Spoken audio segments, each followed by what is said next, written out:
Hablaba Manuel Adorni y reafirmaba que el rumbo económico no iba a cambiar a pesar de la vuelta de la ley ómnibus.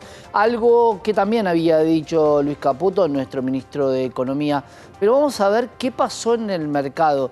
¿Qué tanto repercutió en el mercado de capitales estas noticias que impactan sobre los precios y sobre todo cuando impactan a nivel internacional? Para eso vamos a hablar con un analista como es Mauro Natalucci de Raba Bursátil, que vamos a intentar pasar pantallas, Mauro, y si esta noticia, que a pesar de que ambos dijeron que el plan económico continúa, empieza a prender las alertas de los que tienen carteras de inversión.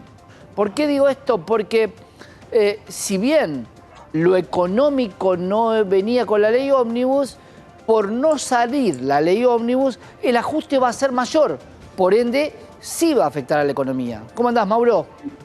¿Qué tal, Santiago? Buen día, ¿cómo estás? Buen día. Más allá de obviamente, sí. las formas, ¿no?, de lo que pasó con la ley ómnibus y que la política envalentonada como está, a muchos les gusta del mercado. A mí particularmente no me parece que sea la forma de hacer política, pero ¿repercutió en el mercado esto? Sí, claramente. Ayer fue una jornada bastante complicada ya desde la previa. ¿Sí? Los ADR ya bajaban en Nueva York más de un 4%. Y bueno, después se vieron, obviamente, eso impactó en el mercado local, ¿no? Se vio claramente una baja generalizada de los activos, principalmente de las acciones y de los bonos en dólares, ¿no? Que es el termómetro, ¿no? de la Argentina, de cómo está, de cómo el mercado percibe la política económica, por sobre todo de acá en el primer semestre y sobre todo hacia el final del año. Pero bueno, hoy el mercado ha recuperado bastante. De hecho, hoy los activos se mantienen bastante neutrales y algunos positivos. Pero bueno, ayer fue, creo, una vorágine importante hacia la baja, un gran éxodo de carteras, ¿no? de posiciones en acciones que obviamente que eso impulsa cualquier precio a la baja.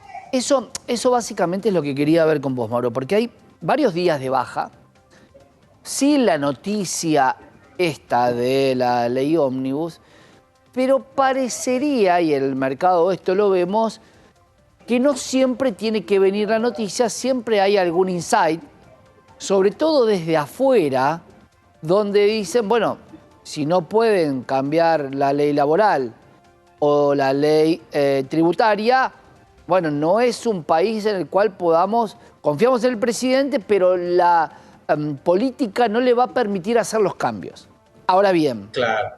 por otro lado también digo, ¿es una cuestión de capricho haber enviado semejante cantidad de leyes o es solamente saber que esto no se iba a aprobar y es la forma de decir, ahora tengo a los traidores? De hecho, hay un posteo recién de hace 45 minutos del presidente, o por lo menos de las redes del presidente. Y acá habría que ver si las redes son el presidente o si son los que arman la campaña. ¿Por qué digo esto? Porque no es un Terminator el presidente argentino detectando sindicalistas, Beliboni, diputados, todos los que estén en contra de qué. Porque para eso existe una democracia. Entonces, pregunto, y me refiero a esto, ¿Estados Unidos tenía la información y por eso esos ADR empezaron a desplomarse de la manera que se desplomaron? Y la pregunta es, ¿alcanzó con lo que dijo Caputo y el vocero presidencial para decir, ¿lo económico está al margen de esto? Bueno, a ver, por el lado de Estados Unidos yo creo que no lo tenía previsto, más allá de que era difícil, ¿no? que quizás pasara el DNU por el Congreso. Sabemos que va a ser, los argentinos sabemos que iba a ser difícil, ¿sí? Ahora, creo que Estados Unidos reaccionó en la previa del mercado una vez conocida la noticia, ¿sí? Los ADR venían venían bien, los papeles argentinos venían bien, el mercado internacional confiaba, ¿sí? en quizás que esta ley tenga el visto bueno, ¿no? Que pueda llegar a pasar, aunque sea por lo menos, y dar un aire, un alivio, ¿no? De hecho, los activos argentinos vienen ya preciados hacia la baja hace mucho tiempo, ¿no? Las acciones desde la pandemia y mucho antes también, desde las PASO del 2019 que vienen en mínimos. Entonces, bueno, creo que Estados Unidos lo pasó a precio recién ayer. Yo creo que el mercado local venía subiendo netamente por un refugio, ¿sí? Por una Claro. cuestión de refugio, no tener pesos en líquidos en la cartera, y la tasa de interés está muy baja, entonces claramente las acciones eran un gran partido. Era la posibilidad de invertir. Ahora, Mauro, te pregunto, hoy a 8 días de febrero, ¿cuántos son los rendimientos de febrero de las acciones? ¿Ya estamos en terreno negativo? Vamos Bueno, a las tres grandes para tomar un indicio de YPF, que de hecho plantea la posibilidad de triplicar la ganancia, dedicándose a la extracción no convencional y dejando un poco de lado la extracción convencional que no tiene o que tiene mucha más investigación y desarrollo. Ir directamente a vaca muerta. ¿Qué le pasó a YPF en febrero, por ejemplo? Bueno, YPF en febrero en pesos cae más de un 6%, ¿sí? O sea, acumula un 6% de baja en 8 días, ¿sí? O sea, en 8 días corridos en menos cantidad de días hábiles, ¿no? Claro, en ruedas. Claro, en ruedas bursátiles. Pero lo que es en el año lleva un 22% arriba. O sea que enero fue muy bueno, ¿sí? En general para el mercado. O sea, todo el mercado subió en enero. Creo que esperábamos por ahí no tanta vorágine al alza, sino porque venía ya subiendo. Creo que había mucho optimismo, ¿no? Había mucho optimismo en general del mercado. Bueno, ahí con YPF hay un tema, porque si yo te estoy planteando que YPF quiere triplicar la matriz de ganancia y pretende sacar 30.000 millones de dólares de exportación de petróleo, cuando se escucha eso y alguien dice lo voy a privatizar, es imposible privatizar algo que va a ser para todos los argentinos. Porque si vos lo privatizás simplemente te vas a quedar con una regalía. Entonces, ese tipo de cosas sí tenemos que defenderlos entre todos, porque YPF es una empresa superavitaria. No tiene ningún sentido la privatización de una empresa que te va a dar 30.000 millones de dólares, equiparándose un poco al agro, algo que vos hoy no lo tenés. Entonces digo, ese es el caso YPF, pero vamos al caso de Pampa Energía, por ejemplo, también, hablando de gas. ¿Cómo está en febrero? Sí. Bueno, otro papel que viene abajo también, lleva un 10% negativo, pero claro, midiendo lo que es enero, sumado a lo de febrero, o sea, estos 10% negativos, lleva casi un 14 arriba en el año. ¿Sí? Claro, bueno, o sea, pero pará. Febrero fue todo. Es cierto eso que me decís. O sea, que está un 10 abajo, veníamos un 24 arriba con Pampa, no era la que más había subido en enero. ¿Qué pasa con Galicia? Porque claro, los bancos siempre tienen esta sensación de que no les va a pasar nada, pero a veces digo, pero está bien, no te va a pasar nada, pero ¿cómo van a ganar plata los bancos? Si la gente no va a consumir, si cada vez va a tener menos producto, si los costos de bancarios cada vez son más altos y la gente va a decir, no, ¿sabes qué? Poneme una caja de ahorro común, o me quedo con la cuenta sueldo que ya está bonificada. Digo, ¿cómo piensan ganar plata los bancos en la Argentina si tampoco hay crédito? ¿Qué le pasó a Galicia? Sí, bueno, y además te sumo la cuestión de los plazos fijos UVA, ¿no? Que mucha gente, nosotros por lo menos tenemos varias consultas y gente que, o sea, el público inversor, ¿no? El público común, que tiene quizás un poco de temor de dejar 180 días inmovilizados pesos en el banco, no más allá de que sea un plazo fijo UVA. Pero bueno. Y tuvieron que levantarlo, Galicia, ¿no? Un dato importante, tuvieron que levantarlo porque claro, el mínimo es 5 millones ahora, el máximo, perdón. Exactamente. Antes era 1 millón. Entonces, bueno, exactamente. Entonces, bueno, ante ese reacomodamiento de la cuestión de plazo fijo UVA, ¿sí? Que obviamente va atado a la inflación y uno no pierde poder adquisitivo o no perdería poder adquisitivo, pero claro, 180 días. Entonces, bueno, Galicia, yendo puntualmente al papel, a la acción, ganó, ya lleva un 44% en el año, ¿sí? Lo que es el mercado argentino, pero claro, febrero fue también 11, 12% negativo. Claro, bueno, ahí está el punto, y es lo que quiero ver con vos, Mauro, porque sí, después de enero, cuando es Vox Populi la ganancia, y vos lo has visto, mucha gente que volvió de febrero, que cobró, le quedó una guitita, qué sé yo, la puso en acciones argentinas.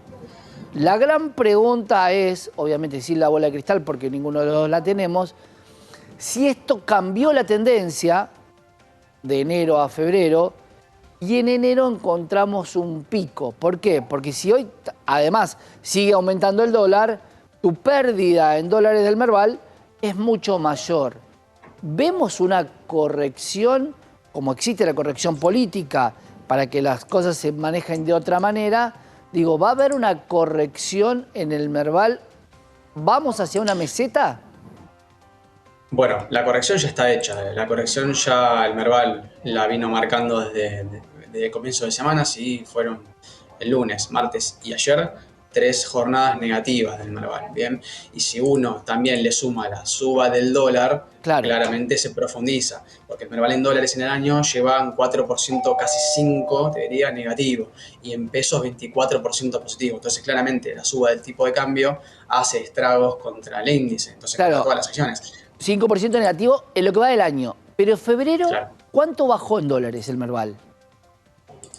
Bueno, claro, en febrero fue obviamente una suba Claro. del tipo de cambio que impactó mucho más que enero, porque en enero claramente venía, a ver, el público siempre se deja llevar por lo que sube y siempre obviamente intenta captar ese spread, ¿no? Que no se quiere perder el spread. Yo creo que por ahí es mucho más difícil para el público inversor quedarse afuera de una suba que quedarse dentro en una baja. Entonces, cuando Sí. vio que quizás el Merval empieza a aflojar, que empieza quizás a salir a rotar posiciones de acciones y no, al no saber, no tener una tasa de interés que es atractiva, los bonos fueron atractivos, pero también ahora frenaron un poco su marcha. Entonces, creo que ese flujo de fondos, ese flujo de pesos vuelve al dólar, ¿sí? Vuelve al tipo de cambio, pero creo que tiene que ver con incertidumbre propia, nada más. Bueno, ese es el kit y el punto que tocaste. ¿Por qué? Porque si todo el dinero en acciones, con una tasa negativa por frente a lo que quieras respecto a lo que es la tasa de plazo fijo, que a nadie le alcanza, porque la verdad que 9%, con 25,5, con 20, prácticamente tenés 40% contra 9 que te dan un solo mes y en 2 meses vos tenés 40% de inflación. Digo, vuelve todo al MEP. Ahora la gran pregunta es, y esto es algo que nadie me sabe contestar, ¿el MEP es eterno? ¿Siempre va a haber una punta vendedora contra dólares? Bueno, es una buena pregunta. La respuesta es sí desde el mercado. La respuesta como ciudadano fuera de las finanzas te diría que no. A ver, Claro. ¿por qué? ¿Hay market Depende, maker ahí? en realidad. ¿Tenemos market maker en lo que es bonos argentinos? Sí, claro, totalmente. En Y cualquier contra mercado, sí, dólares. sí. Contra dólares también, claramente. Ahora,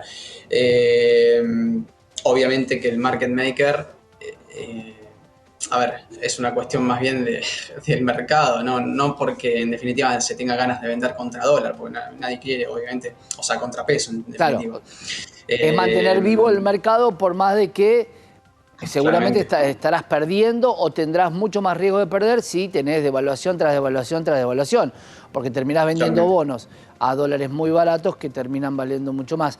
Para la próxima, Maurito, quiero que me analices lo que muchos hablamos y poca gente entiende. ¿Cuál es la curva de los bonos? ¿Por qué un G de 30 no es lo mismo que un G de 35, un G de 46? ¿Tiene que ver con el plazo? ¿Me da más? ¿Podemos analizar un poco la curva larga, corta de los bonos argentinos? Obviamente, sí, sí, claramente. Sí, sí, podemos adelantarlo ahora y si querés lo charlamos más en detalle el próximo. Charlamos bien en detalle. Quiero analizar bonos soberanos argentinos con ley local, bonos soberanos argentinos con ley internacional y quiero salir de la fecha 30 contra 30. Quiero ver qué pasa, porque claro, ¿viste? Es como cuando vos te asomás, pero hay más allá del 30, del 2030, que es el vencimiento. ¿Qué hay? Porque ¿qué premio tengo por esperar un poco más? ¿O qué castigo tengo por esperar más tiempo? ¿Lo vemos la próxima? Dale, cómo no. Gracias, Mauro. Abrazo grande, buen fin de semana. Mauro Natalucci, pasando pantalla de Raba Bursátil. Y quédate porque seguramente vamos a tener más información. Y el martes que viene con Mauro vamos a analizarte los bonos.